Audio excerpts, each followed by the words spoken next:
1-1 jafntefli niðurstaðan hérna á hliðarenda, hvernig líður? Já, bara úr því sem komið var, vorum 1-0 undir og ná jafna leikinn og þá bara fínilstíð og erfiðum útivelli. Hvernig fannst þér frammistaðan í heild sinni? Byrjuðum frekar illa, vorum svolítið svona sloppi, vorum með of háa línu og lítið press á boltann og náðum að laga það og mér fannst við bara heilt yfir góðir í dag. Sáttu með stigið?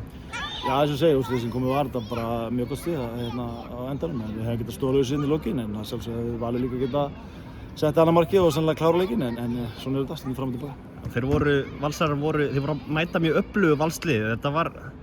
Þetta var erfitt svona sérstaklega í byrjun seinni þess að náið að vinna ykkur aftur inn í leikinn. Já, svona einhvern veginn, þú veist, mómentin þeirra þegar þeir eiga sín bestu móment þá, þú veist, náðu náttúrulega ekki að skora mark og svo svona, þú veist, fáum við mómentin og jöfnum og svo eftir það finnst mér við svona eiginlega ofan og nærði að klára leikinn.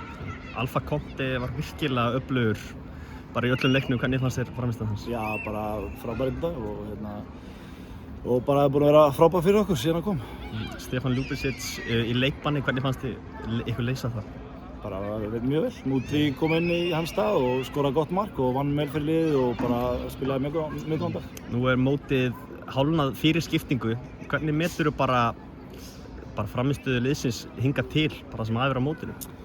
Hún hefur náttúrulega verið bara fín heilt yfir. Einhverjir leikir svona, þú veist, undir pari, aðrir kannski á pari og en svona stigasöfnur kannski, þú veist, við erum smá svekkt með hana.